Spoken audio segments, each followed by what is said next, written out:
Ketika Rizal tiba di desa terpencil di pegunungan itu, dengan kemeja batiknya yang penuh debu dan mobil Toyota Fortuner hitamnya terparkir di ujung jalan karena jalan tanah itu tidak bisa dilalui lebih jauh. Apa yang ia temukan di depan rumah berdinding tanah liat itu membuat dadanya sesak.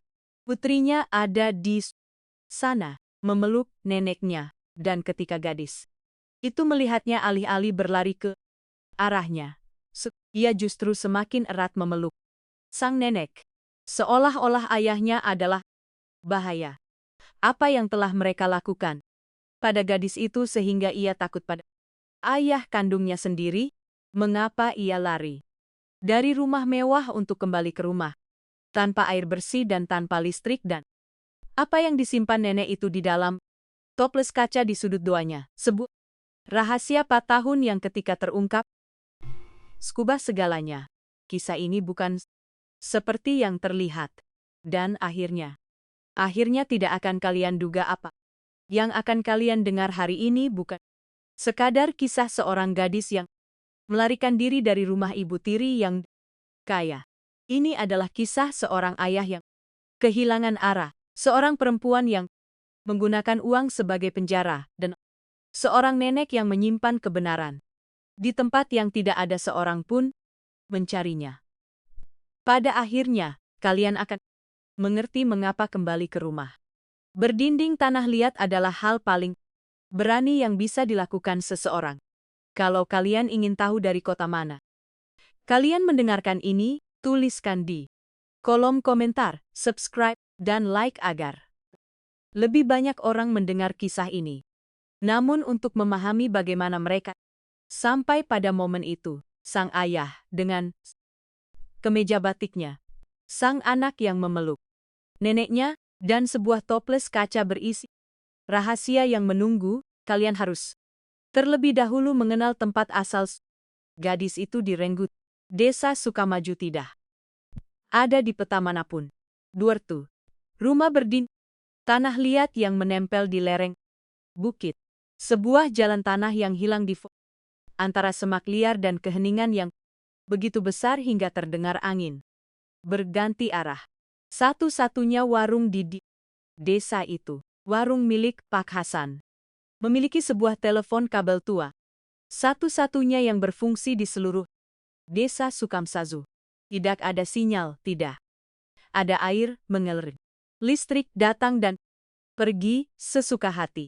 Di rumah paling ujung, jalan yang paling tua dengan atap yang ditambal karton, Rohani bersama cucunya Yasmin, baru berusia 1 tahun dan sudah bisa memasak nasi. Setiap pukul 5 pagi, nenek Rohani menyalakan tungku kayu bakar dan sang gadis duduk di sampingnya. Pertama, hanya menonton, lalu membantu mengaduk, lalu mencoba sendiri. Semuanya tidak rata, semuanya tebal. Nenek Rohani meletakkannya di wajan tanah liat, seolah-olah sempurna. Lihat buatanmu, sudah lebih bagus dari punyaku. Itu tidak benar. Tapi Yasmin mempercayainya. Pagi-pagi selalu sama dan itulah yang terbaik. Tungku, nasi hangat, ayam kampung yang meminta jagung, dan kemudian sarapan bersama dengan tempe, sambal terasi, dan air dari teko tanah liat. Suatu pagi, Yasmin bertanya, "Nenek, apakah ibuku juga bisa masak nasi?" Nenek Rohani masuk ke dalam dan kembali membawa foto lama bernoda minyak dengan warna yang sudah memudar. Seorang perempuan muda dengan senyum yang sangat mirip dengan senyum Yasmin. Namanya Marlina. Matanya sama persis denganmu. Dan tidak, masakannya jauh lebih tidak rapi dari punyamu. Keduanya tertawa. Namun ketika Yasmin pergi memberi jagung kepada ayam kampung, sang nenek tetap menatap foto itu seolah meminta izin kepada yang sudah tiada untuk terus membesarkan putrinya. Marlina meninggal ketika Yasmin baru berusia 2 tahun. Sebuah penyakit yang dimulai seperti flu biasa dan berakhir di pemakaman desa. Rizal, ayah Yasmin, tidak pernah menjadi dirinya lagi. Setelah itu, ia pergi ke Surabaya untuk bekerja sebagai tukang bangunan dan menitipkan anaknya kepada ibunya. Hanya sementara sampai aku stabil, Bu. Setiap bulan ia mengirim uang dan setiap kali bisa, kadang 2 minggu sekali, kadang sebulan sekali. Ia menempuh perjalanan polokon jam untuk pulang membawa bahan-bahan, memperbaiki atap yang tidak pernah selesai ia perbaiki. Nenek rohani selalu bilang tidak perlu. Asal tidak hujan dingin. Dalam rumah sudah cukup, tapi Rizal selalu bersikeras. Ia selalu ingin memberikan lebih. Seolah kemiskinan adalah utang yang harus ia bayar dengan Rasa malu. nenek rohani. Mendudukan Yasmin di sudut doa dan menceritakan kisah-kisah tentang kakek. Almarhum kakek Daryono penggembala. Lelaki yang tidak banyak bicara. Ia meninggal karena serangan jantung ketika Rizal baru berusia tahun dan meninggalkan satu kalimat yang selalu diulang nenek rohani seperti doa. Orang kaya punya harta anakku tapi orang miskin punya sesama. Yasmin mengangguk tanpa benar-benar mengerti, tapi kalimat itu perlahan menetap di dalam dirinya seperti hal-hal yang didengar seseorang sewaktu kecil tanpa tahu bahwa suatu hari kalimat itu akan menjadi satu-satunya yang menopangnya. Kamar Yasmin adalah sebagian dari rumah yang dipisahkan oleh tirai kain bermotif bunga. Sebuah dipan kayu, sebuah suli selimut, sebuah gaun kecil dipaku dinding, sebuah gambar di dinding tentang dirinya dan nenek rohani yang bergandengan tangan dikelilingi ayam. Dan di bawah bantal terdapat foto Marlina. Di kepala dipan ada boneka kain yang dijahit nenek rohani dari sisa-sisa kain taplak meja. Satu mata lebih besar dari yang lain. Yasmin memeluknya setiap malam. Adalah harta paling berharga di dunia. Dan memang begitulah adanya. Kemudian, Rizal tiba pada suatu Jumat yang berbeda. Kemeja, jabah, celana, rapi, parfum manis yang masuk ke dalam rumah. Seperti tamu yang tidak diundang. Baju. Apa itu, Nak? Tanya nenek rohani sambil menyendokkan tempe. Seolah tidak ada yang terjadi. Dikasih teman kerja. Bu, bohong. Seorang ibu selalu tahu ketika anaknya berbohong. Yasmin las yang mengucapkan apa yang tidak berani diucapkan sang nenek. Ayah bau aneh. Rizal tertawa, tapi itu adalah tawa yang tidak sampai ke matanya. Minggu berikutnya ia mengaku dari ambang pintu. Aku kenal seseorang, Bu. Namanya Larasati. Nenek rohani mengangguk. Malam itu di hadapan sudut doanya, ia berkata kepada foto almarhum kakek Daryono, Pak, jagalah anak kita karena dari sini aku sudah tidak bisa lagi. Kemudian, Larasati tiba di desa Sukamaju dengan mobil SUV putih yang begitu besar hingga tidak muat di jalan tanah itu. Ia turun dengan kacamata hitam, sepatu hak, tinggi yang amblas di pasir, dan senyum yang dibaca nenek rohani seperti membaca awan sebelum badai. Larasati memandangi rumah, atap, tungku, ayam kampung dan langsung mengerutkan hidung dengan cepat. Hampir tidak terlihat seperti orang yang mencium sesuatu yang busuk. Nenek rohani melihatnya. Yasmin, tidak. Makan siang berlangsung tegang. Larasati tidak menyentuh tempe. Meminta air mineral botolan yang tidak tersedia dan berbicara tentang Yasmin menggunakan orang ketiga seolah gadis itu tidak ada di sana. Anak ini tidurnya di mana? Anak ini sekolahnya di sini. Anak ini selalu makan pakai tangan. Punya nama. Tapi Larasati tidak pernah menggunakannya. Mereka menikah dengan cepat. 2 bulan. Kemudian, Rizal kembali membawa kabar. Kita pindah ke Surabaya. Bu, Yasmin akan punya segalanya yang tidak bisa aku berikan di sini. Nen rohani merasa bumi bergerak, tapi ia mengangguk. Kalau itu yang terbaik untuk anak itu, semoga Allah memberkahi kalian. Ketika Larasati pergi ke kamar mandi, Sang nenek menggenggam lengan. Anaknya, kuat anakku. Perempuan itu. Tidak, Rizal memotongnya.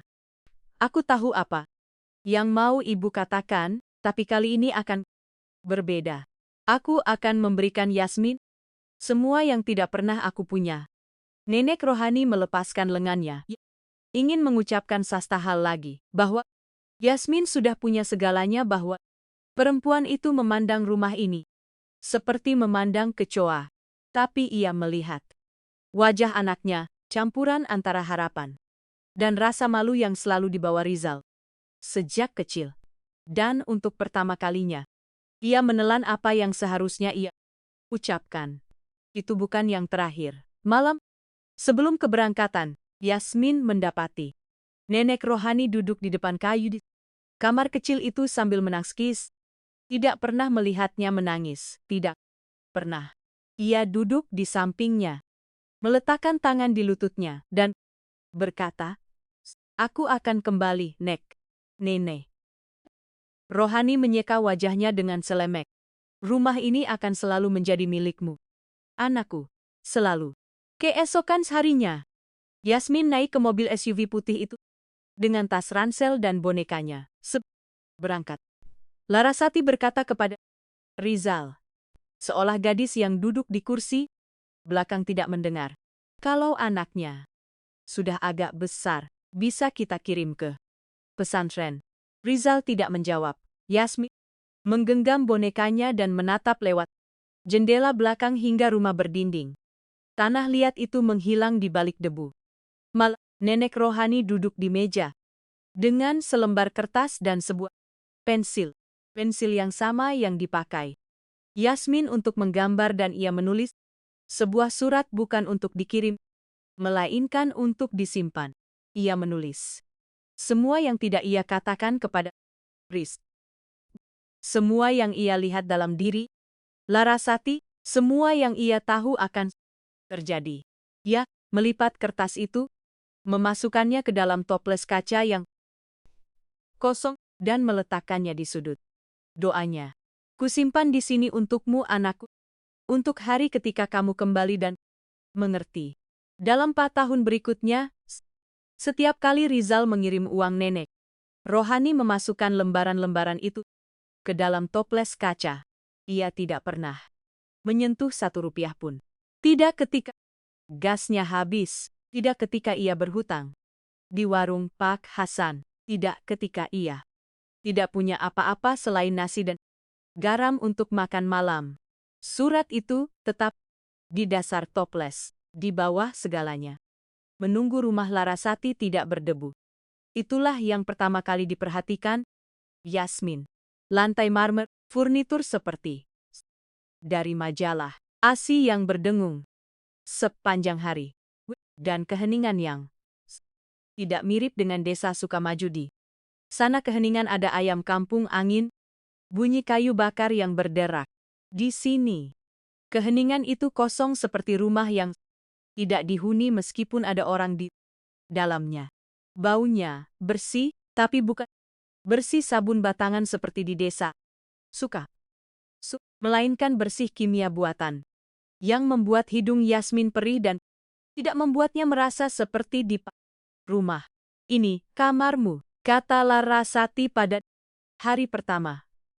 Dinding putih, tempat tidur putih, tidak ada apun di dinding. Tidak ada warna seperti tidur di dalam selembar kertas kosong. Yasmin mengeluarkan boneka kainnya dan meletakkannya di atas bantal seperti yang ia lakukan di desa Sukamaju. Boneka itu terlihat aneh di atas seprasempurna. Itu seperti sesuatu yang tidak pada tempatnya, seperti Yasmin sendiri. Larasati lewat bijam kemudian memandangi boneka itu, mengerutkan hidung. Gerakan yang sama seperti ketika ia melihat rumah berdinding tanah liat itu dan berkata, "Masih main itu? Buang saja. Yasmin, di sini kamu tidak butuh barang Seperti itu. Zul berdiri di belakangnya. Yasmin menatapnya mencasi. Sebuah isyarat, sebuah kata. Rizal membuka mulut, menutupnya, memandang Yasmin, dan tertawa. Tawa gugup pengecut yang tidak berarti apa-apa dan sekaligus berarti segalanya. Ia tidak berkata apa-apa. Yasmin memasukkan bonekanya ke sudut lemari. Ia tidak mengeluarkannya lagi ketika ada. Hanya di malam hari. Ketika Larasati sudah tidur, ia mengeluarkannya dan memeluknya dalam diam. Dan kadang-kadang dalam kegelapan kamar putih itu, ia berbisik seolah boneka itu bisa menjawab, "Kamu juga kangen, nenek." Aturan-aturan berjatuhan satu persatu seperti tetes hujan. Jangan pegang bantal sofa, jangan bicara seperti itu di depan teman-temanku. Begitu cara bicara orang kampung di sini. Tidak. Jangan makan pakai tangan. Yasmin, sudah ada sendok dan garpu. Larasati tidak pernah berteriak. Itulah yang paling menyakitkan. Setiap aturan disampaikan dengan nada lembut, sopan. Tapi di balik nada itu ada tajam yang memotong tanpa meninggalkan bekas. Riza pun perlahan diubahnya. Ia diberi jabatan di perusahaan konstruksi milik ayah Larasati, mandor proyek yang sebenarnya hanya pesuruh. Di rumah ia dikoreksi. Tidak begitu caranya bicara. Rizal, bicaralah yang benar.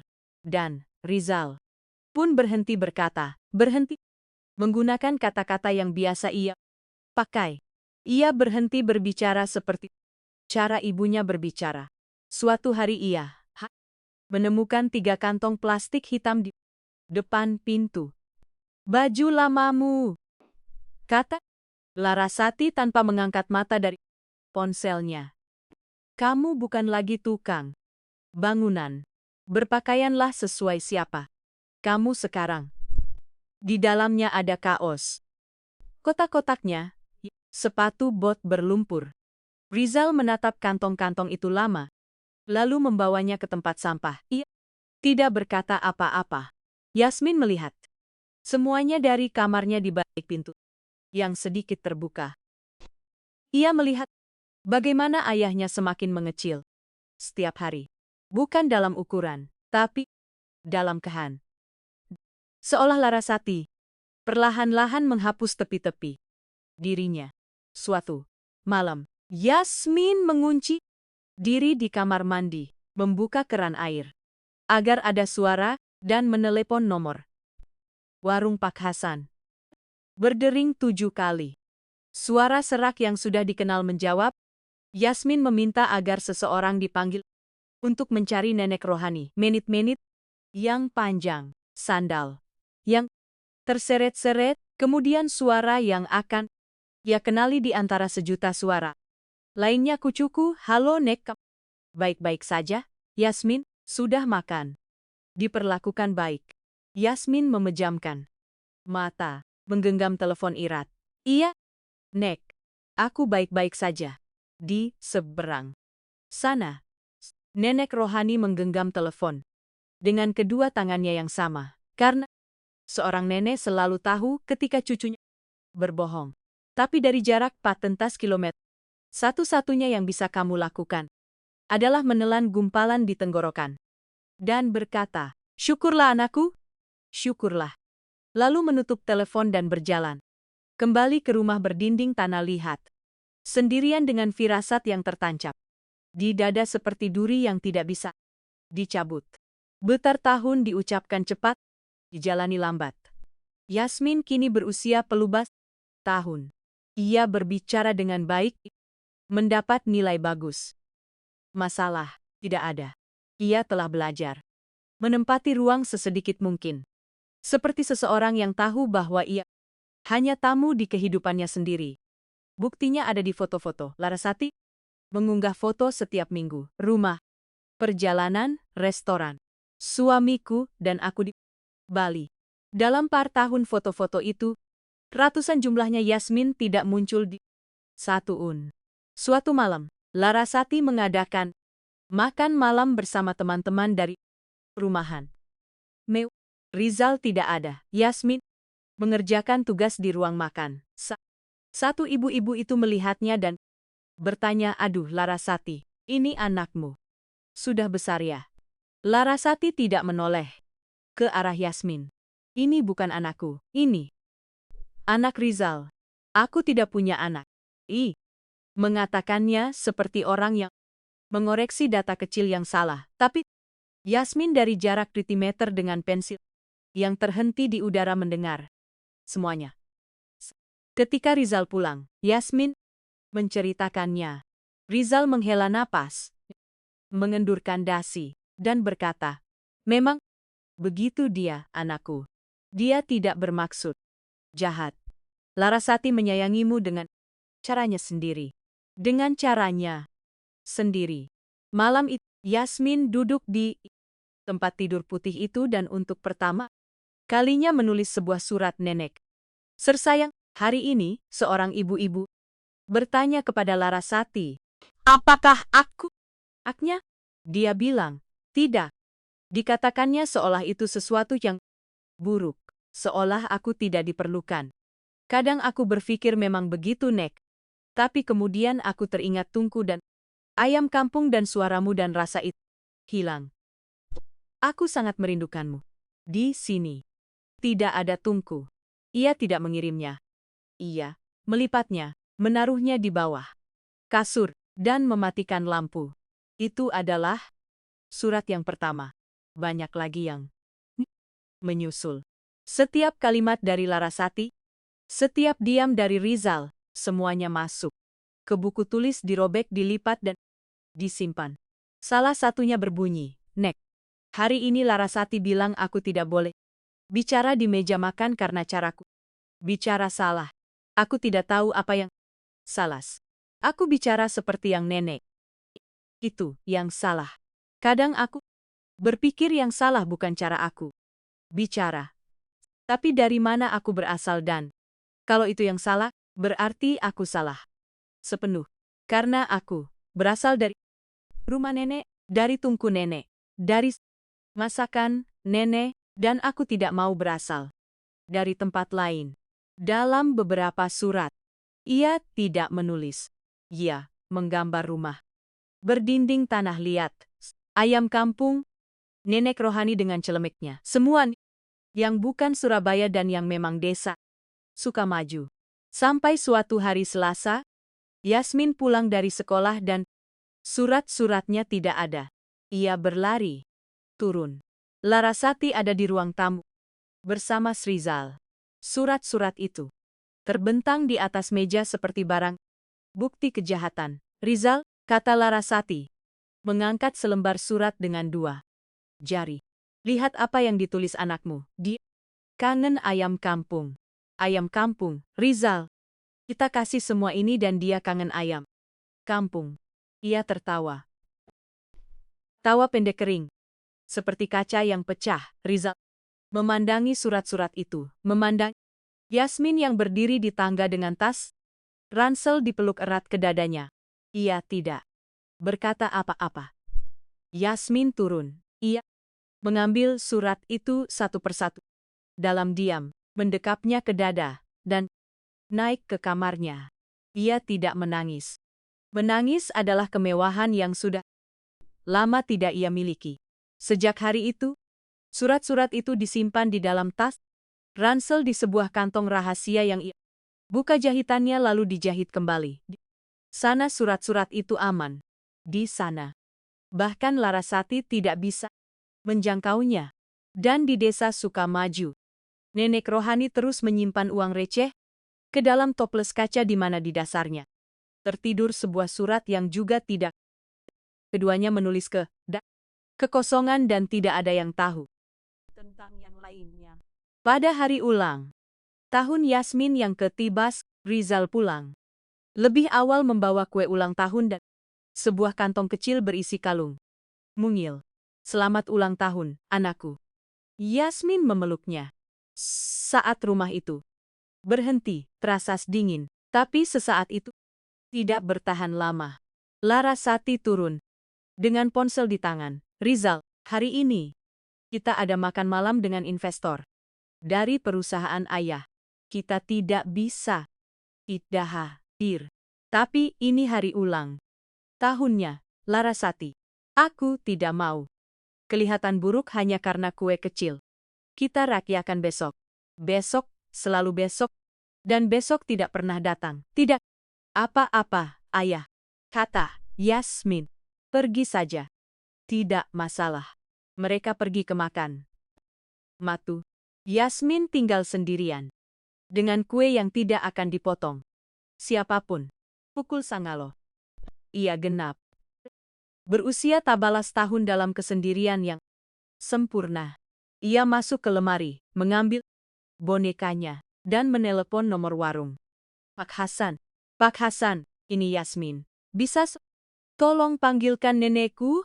Soalnya hari ini ulang tahunku. Suaranya pecah. Hasan menyuruh cucunya mengetuk pintu rumah nenek Rohani. Sang nenek berjalan. Dalam kegelapan dengan kerudung di bahunya, ia masuk ke warung. Pak Hasan memberikan telepon kepadanya lalu pergi ke bagian belakang warung. Pura-pura ada yang harus dibereskan karena ia adalah salah satu dari lelaki yang tahu kapan harus tidak ada. Hari ini ulang tahunku dan aku sendirian nenek. Rohani menelan gumpalan di tenggorokannya dan ketika ia berbicara, suaranya tidak gemetar. Karena Pak Nenek tidak goyah ketika cucu-cucu mereka membutuhkan mereka utuh.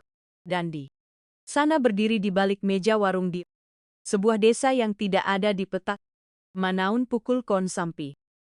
Malam, nenek Rohani menyanyikan lagu selamat ulang tahun untuk cucunya lewat telepon lengkap, tanpa terburu-buru dengan keteguhan yang hanya dimiliki perempuan-perempuan yang telah belajar menangis ke dalam. Yasmin mendengarkannya sambil duduk di lantai. Lemari memeluk boneka dengan mata. Membayangkan dirinya ada di desa Sukamaju. Ketika selesai, nenek Rohani berkata, di sini kamarmu masih sama persis, anakku. Gambarmu masih ada di dinding dan ayam kampungnya sudah punya anak-anak. Kami menunggumu. Kami menunggumu.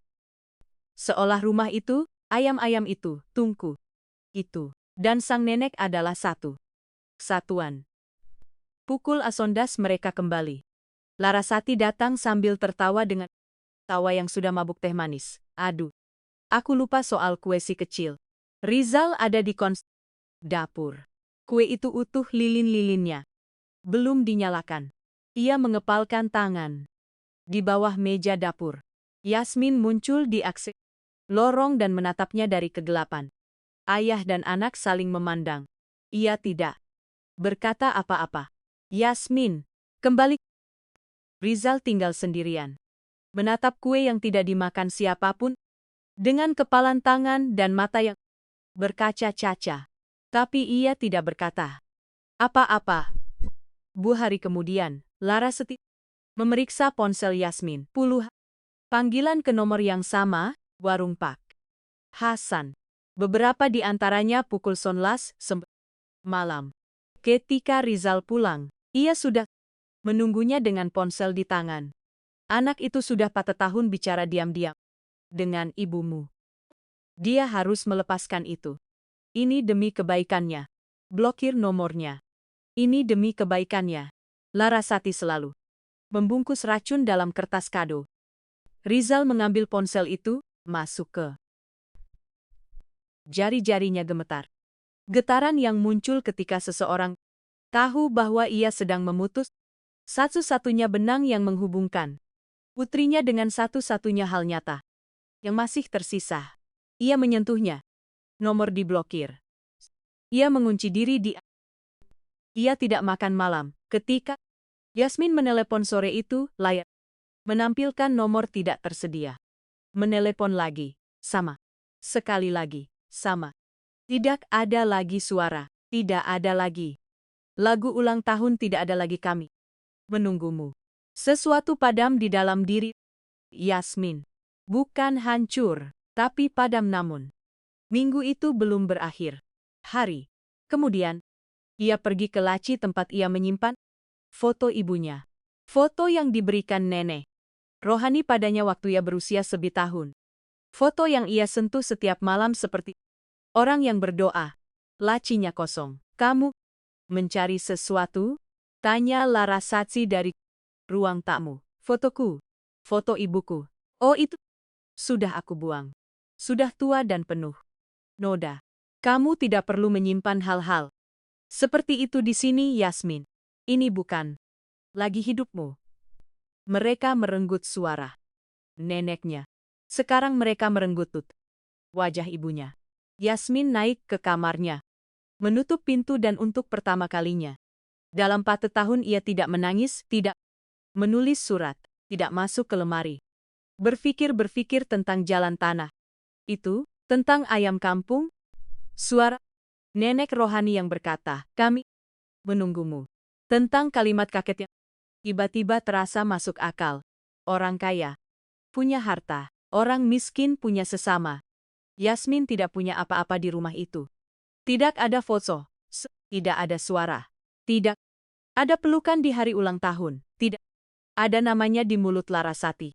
Tapi di desa Sukamaju ia punya segalanya. Because pagi, ia bangun. Tas ransel, surat-surat rahasia, boneka dari lemari, Arpi Mimuakons, ya, uang kembalian dari supermarket, koin dari bawah sofa, selembar uang, Arpi Simupisi, Zinggonan yang ia temukan di celana, Rizal, dan Arepi Siasi, Bigimson yang diberikan asisten rumah tangga di hari ulang Disen. Karena ia satu-satunya yang ingat semua yang ia miliki di dunia ini. Ia meninggalkan selembar kertas di atas bantal. Jangan cari aku. Aku pergi ke tempat yang menyayangiku. Ia berjalan menuju terminal bus tanpa menoleh ke belakang. Ia tidak sedang melarikan diri. Ia sedang pulang menuju satu-satunya hal yang tidak ada yang bisa merenggutnya darinya karena terlalu jauh dan terlalu miskin bagi Larasati untuk peduli menghancurkannya. Sebuah rumah berdinding tanah liat, seorang nenek, sebuah tungku kayu bakar dan sebuah janji dari gadis tadi setahun yang masih hidup. Aku akan kembali. Nek apa yang terjadi dalam beberapa jam berikutnya adalah hal paling sulit dan paling berani yang pernah Yasmin lakukan dalam perbas tahun hidupnya. Karena satu hal adalah memutuskan dan hal yang sangat berbeda adalah berjalan sendirian di tengah malam menuju tempat yang ratusan kilometer jauhnya dengan hanya boneka, kain dan beberapa lembar uang lusuh sebagai bekal. Yasmin berjalan parti menit hingga ke terminal bus Surabaya. Ia hafal jalannya karena ia pergi ke sekolah melewati rute yang sama.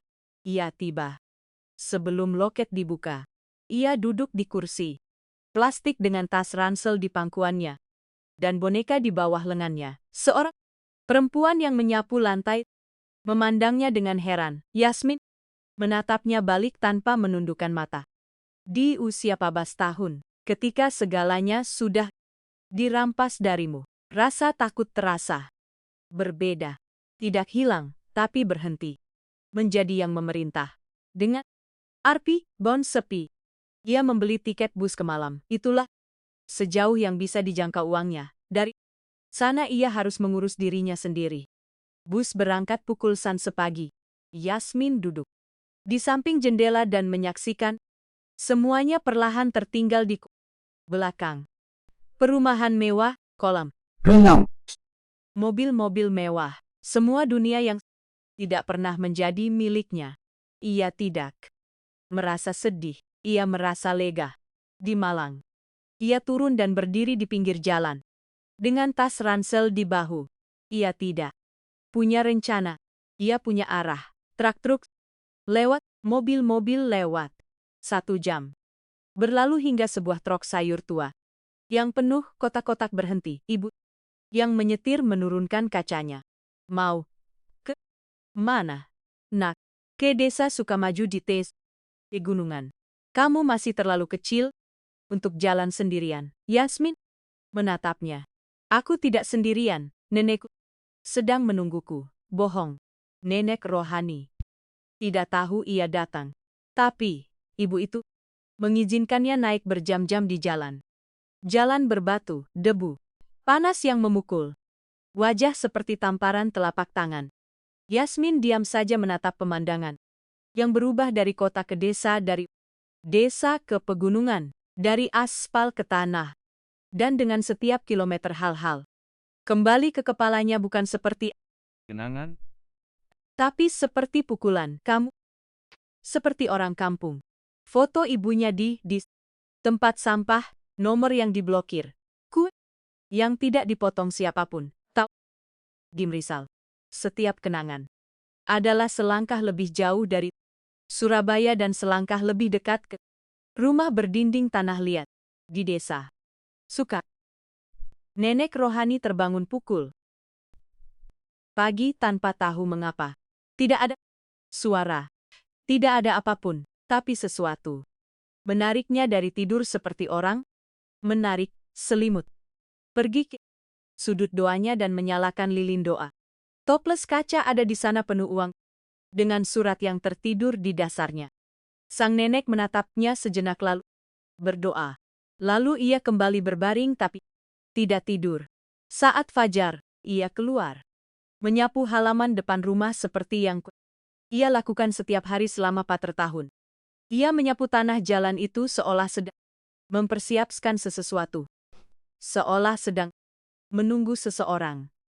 Lalu ia mengangkat. Di ujung jalan tanah itu, berlatar langit jingga fajar, datanglah sebuah sosok, seorang gadis kurus kotor, dengan tas ransel bahu dan sesuatu yang dipeluk erat ke dadanya. Ia berjalan cepat lalu lebih cepat lalu berlari. Nenek rohani melepaskan sapunya, jatuh ke tanah dan tidak terdengar olehnya. Karena gadis yang berlari itu bukan lagi seorang anak kecil. Ia telah tumbuh. Rambutnya panjang, kakinya kurus, wajahnya lebih. Tapi jalannya sama, larinya sama, dan di pelukannya ada boneka kain. Yang sama yang dijahit nenek rohani dari sisa-sisa kain taplak meja Dila tahun lalu. Yasmin tiba di pintu dan berhenti. Mereka saling memandang. Bea tahun muat. Dalam 1 detik ketika dua orang saling tatap setelah saling merindukan setiap harinya. Nenek rohani tidak bertanya. Ia tidak berkata. Terjadi? Tidak juga. Bagaimana kamu? Sampai di sini? Atau apakah mereka tahu? Kamu di sini? Ia membuka kedua lengannya dan Yasmin runtuh ke dalamnya. Seperti tembok yang bertahun-tahun menanggung beban. Ia menangis. Menangis seperti yang tidak pernah ia lakukan. Dalam bertahun. Semua yang ia telan di tempat tidur putih, di kamar mandi dengan keran yang dibuka, semuanya keluar. Nenek rohani menopangnya. Tidak melepaskannya sedetik pun. Membelai rambutnya dan mengucapkan satu-satunya kata yang diperlukan. Kamu sudah di rumahmu anakku. Hari-hari pertama berlalu dalam keheningan. Yasmin tidak banyak bicara. Ia bangun pagi. Duduk di samping tungku seperti yang ia lakukan waktu berusia tahun dan memandangi nenek rohani memasak nasi. Tidak membantu. Hanya memandang seolah ia perlu memastikan bahwa semuanya masih ada di sana. Tapi nenek rohani melihat hal-hal yang menghancurkannya dari dalam tanpa mengeluarkan suara. Yasmin hampir tidak makan. Ia mengambil porsi yang sangat kecil dan menyisakan setengahnya. Ketika nenek rohani menambahkan tempe ke piringnya. Gadis itu berkata, tidak perlu, Nek. Sudah. Cukup. Aku tidak mau merepotkan. Merepotkan? Seolah makan adalah sebuah gangguan. Ia meminta izin untuk segalanya. Untuk mengambil air. Untuk ke kamar mandi. Ia meminta. Maaf karena ada.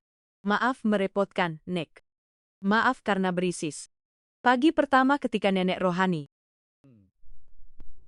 Yasmin duduk di sampingnya seperti waktu kecil nenek rohani meletakkan sepiring tempe dengan nasi yang baru dimasak di hadapannya.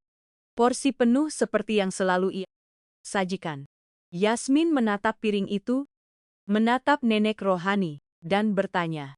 Dengan suara-suara pelan, Boleh aku menghabiskan semuanya, Nek, tidak terlalu banyak. Nenek rohani harus berbalik. Ia pura-pura membalik nasi di wajan. Padahal nasi itu sudah matang. Yang ia butuhkan adalah 1 detik agar gadis itu tidak melihat wajahnya. Karena saat itu, nenek rohani mengerti dengan tepat apa yang telah dilakukan mereka pada cucunya.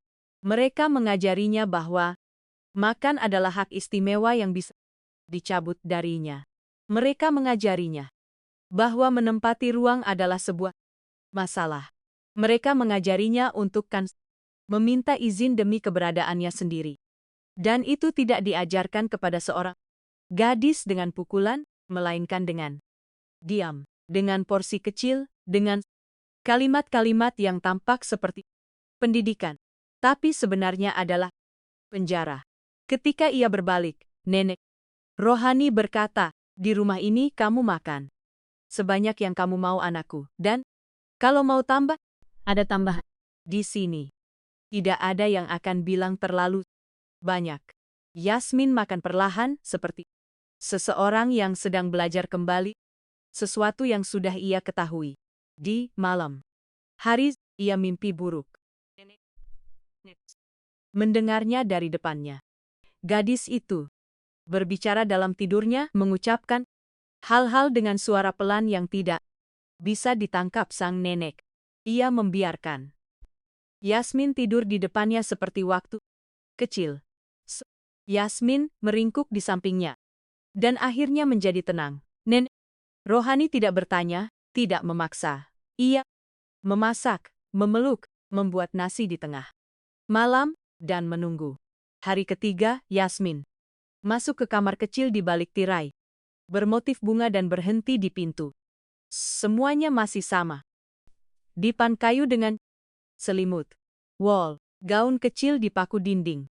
Kini mengecil seperti dari kehidupan lain. Gambar di dinding tentang dirinya. Dan nenek rohani bergandengan tangan. Dikelilingi ayam kampung dilukis dengan krayon yang sudah mulai memudar. Dan di sudut doa kamar itu, toples kaca penuh uang receh dan lembaran-lembaran uang. Nenek rohani muncul di belakangnya. "Ini untuk masa depanmu, anakku." Pernah menyentuh 1 un dengan ayam kampungku dan tungku kecilku, aku bisa bertahan. Yasmin menatap toples itu. Tahun uang kiriman ayahnya. Tahun yang nenek rohani jalani dengan berhutang di warung, makan nasi dengan garam, tapi tanpa menyentuh 1 rupiah pun karena uang itu milik cucunya. Sesuatu pecah di dalam dirinya. Tapi kali ini tidak seperti yang pecah di Surabaya. Diam, ke dalam.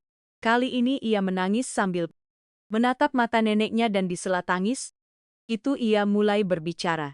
Ia menceritakan segalanya.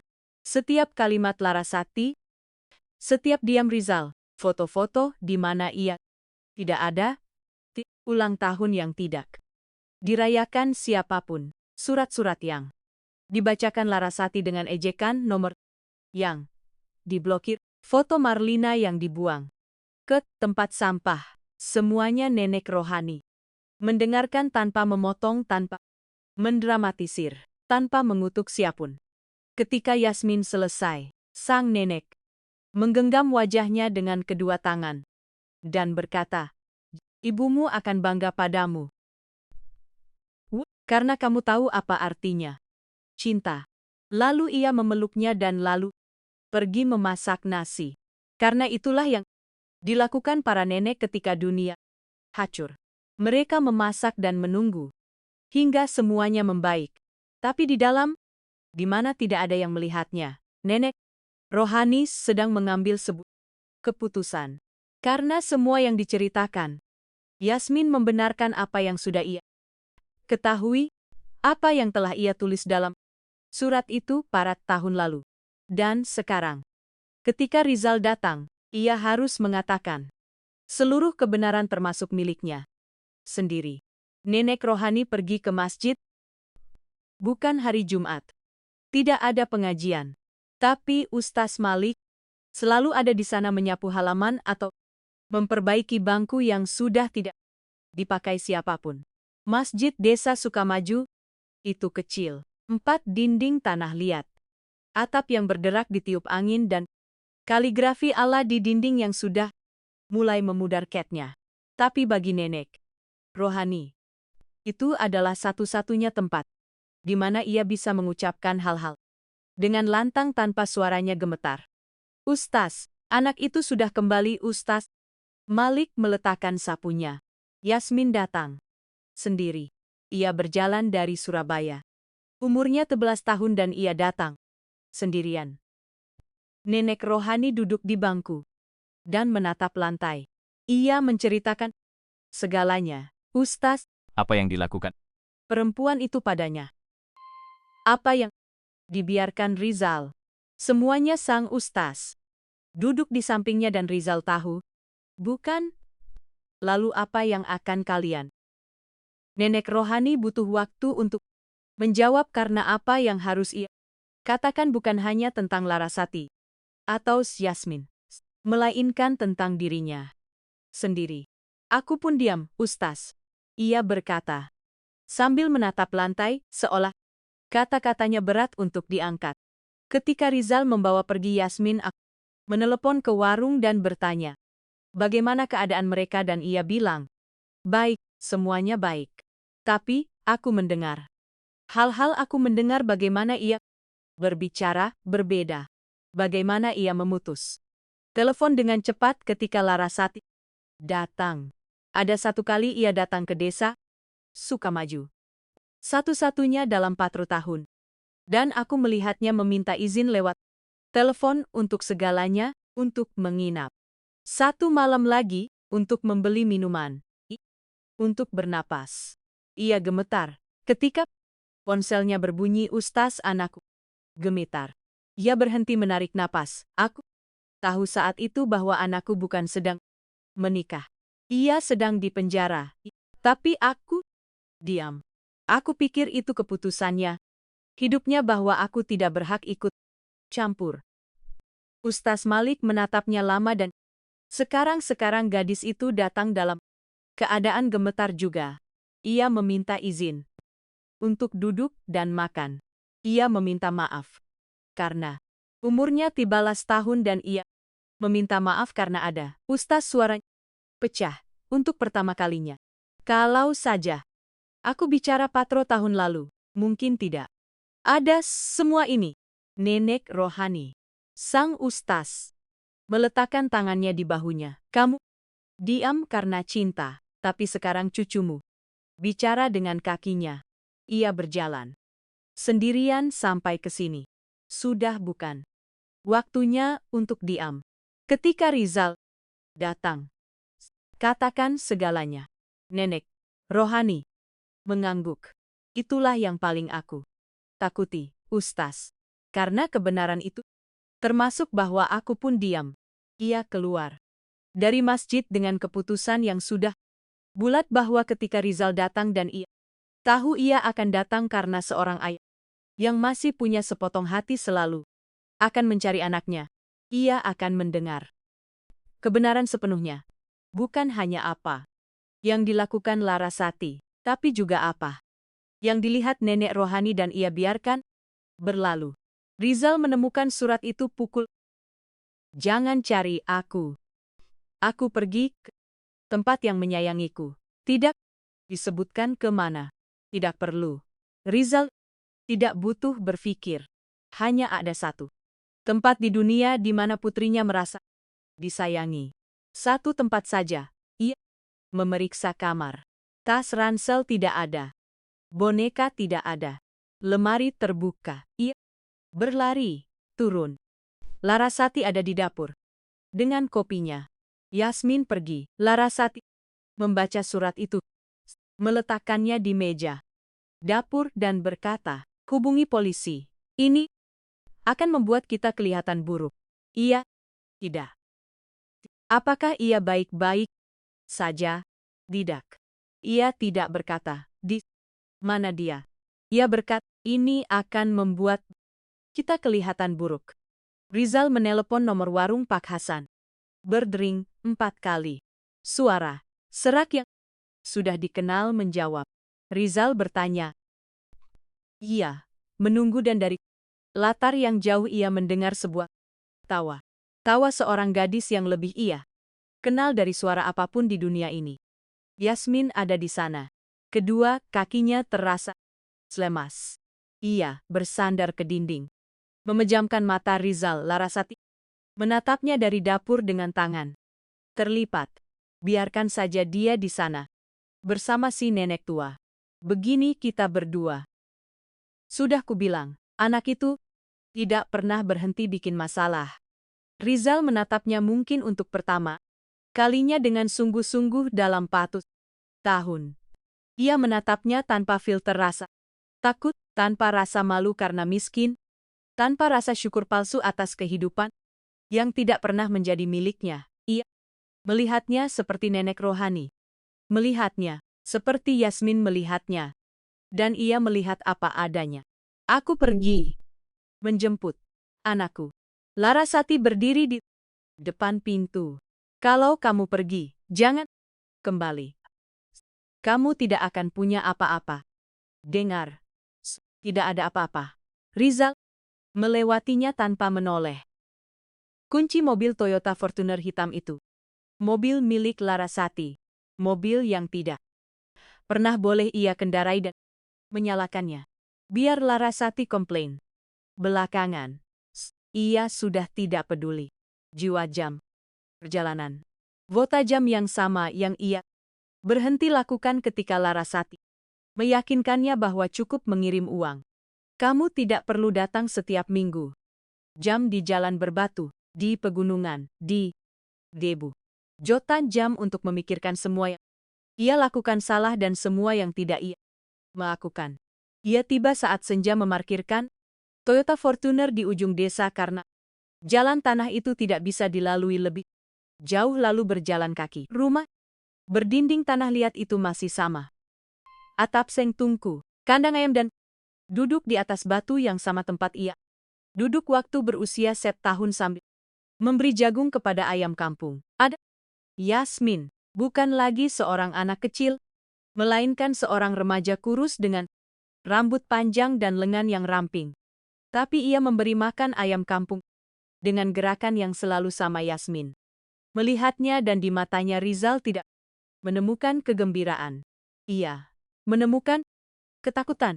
Gadis itu mengira ia datang untuk membawanya kembali. Aku tidak datang untuk membawamu pergi anakku, kata Rizal dari jalan.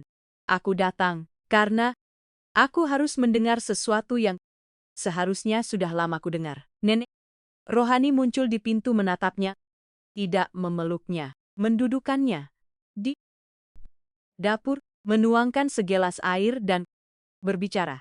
Ia menceritakan apa yang Yasmin ceritakan padanya semuanya ulang tahun yang tidak dirayakan siapapun. Porsi makan yang dikontrol.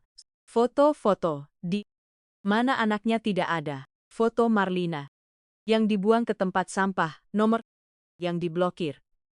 Surat-surat yang dibacakan Larasati dengan ejekan dan kemudian ia menceritakan miliknya sendiri.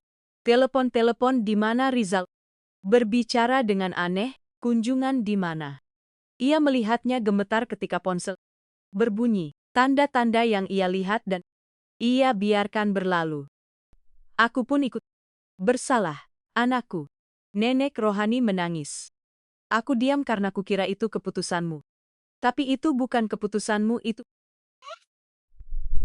Rizal mendengarkan semuanya tanpa mengucapkan sepatah kata ketika ibunya selesai. Ia tidak berteriak, tidak mengumpat, tidak membela diri.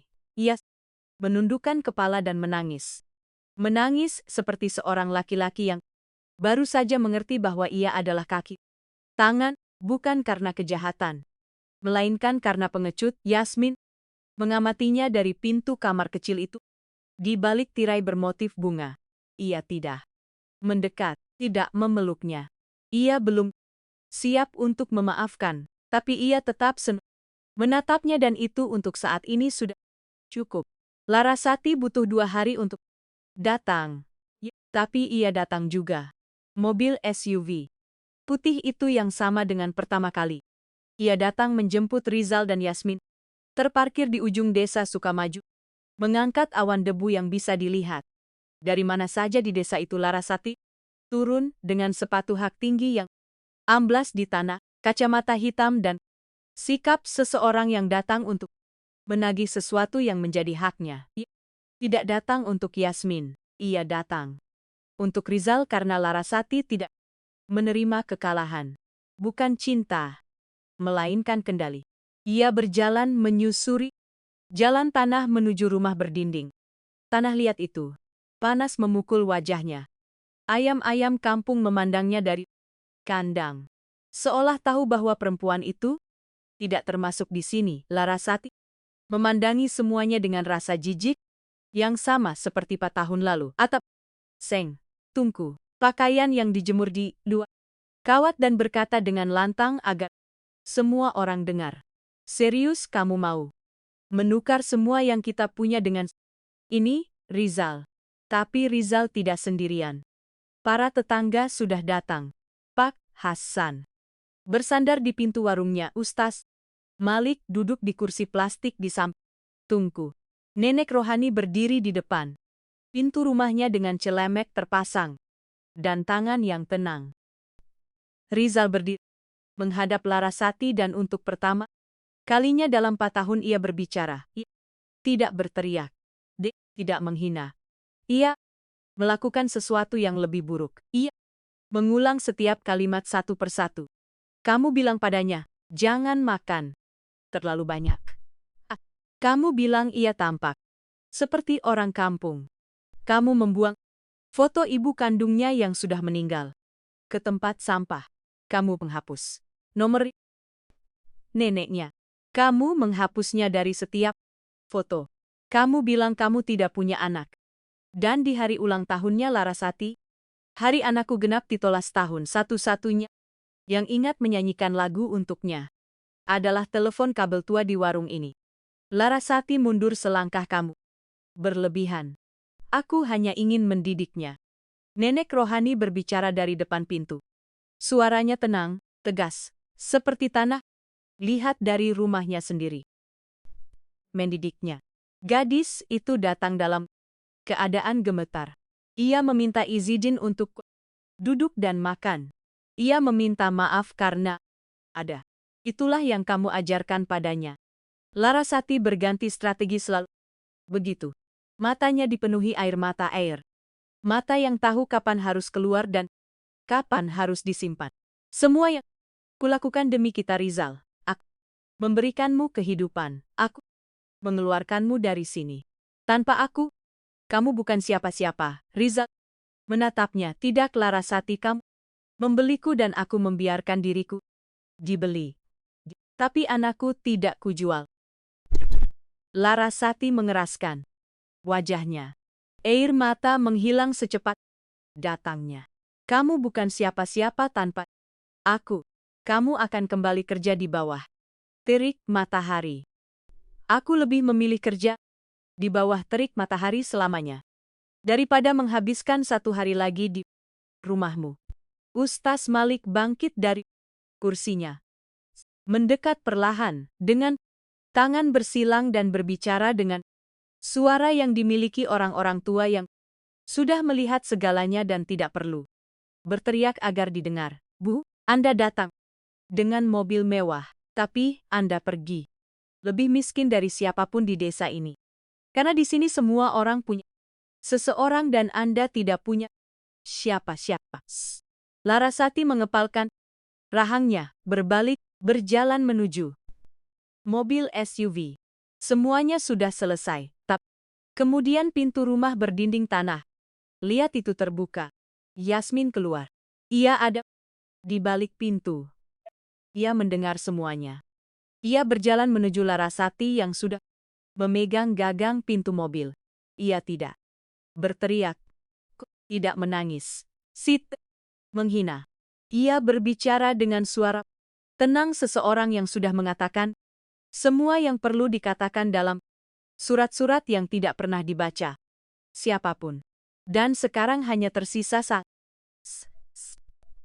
Aku tidak pernah meminta barang-barangmu. Aku hanya ingin ayahku memelukku tanpa harus meminta izinmu. Larasati terdiam. 1 detik. 2. Tidak punya jawaban untuk itu. Itu karena tidak ada jawaban untuk kebenaran ketika keluar dari mulut seseorang yang tidak punya apapun untuk dipertaruhkan. Ia naik ke mobil, menutup pintu. Mesin dinyalakan. Mobil SUV putih itu melaju di jalan tanah mengangkat tanah yang selalu ia remehkan.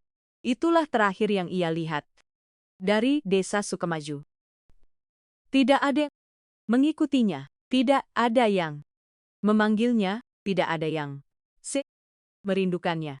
Seminggu kemudian, Rizal ada di atas atap. Atap seng yang sama, yang coba ia perbaiki ketika Yasmin berusia 1 tahun dan tidak pernah selesai.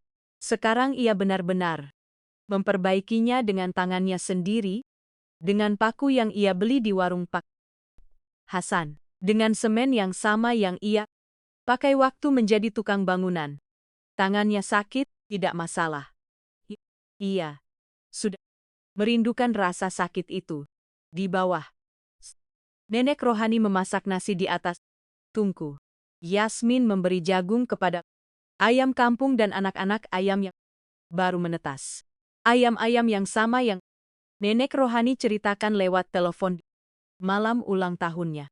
Rumahnya sama, tanah liatnya sama, tapi semuanya berbeda. Rizal turun dari atap dan duduk di samping ibunya. Ia sulit untuk memulai. Maafkan aku, Bu, karena membiarkan diriku dibeli, karena berhenti datang. Nenek rohani menatapnya. Aku tidak butuh kamu meminta maaf, anakku. Aku butuh kamu tinggal. Rizal mengangguk. Ia pergi ke kamar kecil itu, mengambil toples kaca dari sudut doa untuk menghitung uang dan merencanakan renovasi. 1 kamar lagi. Memperbaiki sumur. Ia membalik toples di atas meja. Berjatuhanlah uang receh. Lembaran-lembaran uang lusuh, dan di paling bawah jatuh selembar kertas, terlibat kekuningan tua. Rizal membukanya. Ia mengenali tulisan tangan ibunya. Tulisan yang sama yang miring-miring yang dipakai ibunya untuk memberi nama toples-toples pengawet. Tertanggal 4 tahun lalu, hari ketika ia asik membawa pergi Yasmin, ia membacanya. Surat itu mengatakan segalanya bahwa Larasati akan merampas cara bicaranya, bahwa ia akan membuang, bahwa ia akan menjelkannya dari desanya, bahwa ia akan membuatnya bekerja untuk ayahnya seperti pesuruh, dan bahwa yang paling buruk bukan itu semua. Yang paling buruk adalah apa yang akan ia lakukan kepada Yasmin. Karena kamu bisa diubah, tapi gadis itu tidak akan bisa diubahnya dan itulah yang tidak akan dimaafkan. Baris terakhir. Aku tidak mengirimkan surat ini karena aku tahu kamu tidak akan membacanya. Kusimpan di sini bersama uangmu yang tidak akan pernah kusentuh untuk hari ketika kamu kembali dan mengerti. Rizal mengangkat pandangannya. Nenek rohani ada di pintu menatap lantai. Ia tahu apa yang ada di tangannya. Kenapa tidak? Kamu kirimkan, Bu, karena kalau kukirim, kamu akan mengira aku nenek tua yang cerewet, yang tidak mau melepaskanmu dan kamu perlu menemukannya sendiri. Rizal bangkit, memeluknya erat, seperti yang tidak pernah ia lakukan sejak ia masih kecil. Sejak sebelum almarhum kakek, Daryono meninggal dan dunia terbagi 2. Nenek rohani meletakkan tangannya di punggungnya dan untuk pertama kalinya, dalam 4 tahun menangis tanpa bersembunyi. Yasmin masuk ke kamar kecil itu, tidak berkata apa-apa. Ia mengambil kapur.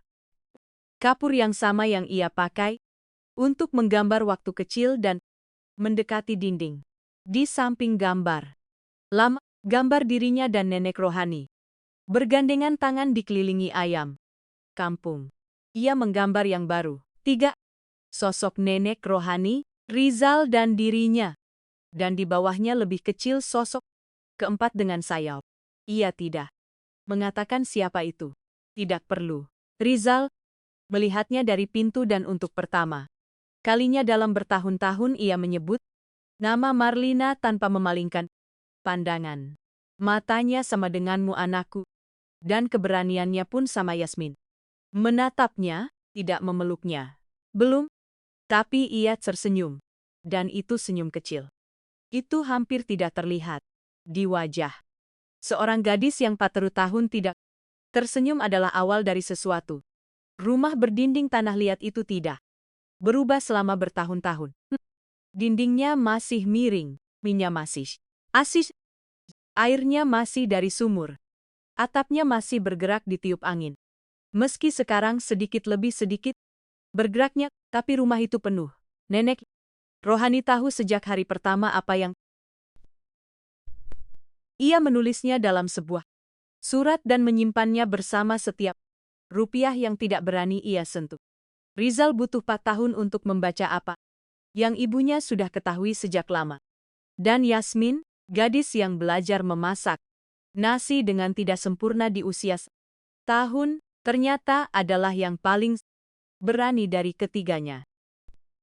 Karena ia satu-satunya yang melakukan apa yang tidak berani dilakukan siapapun.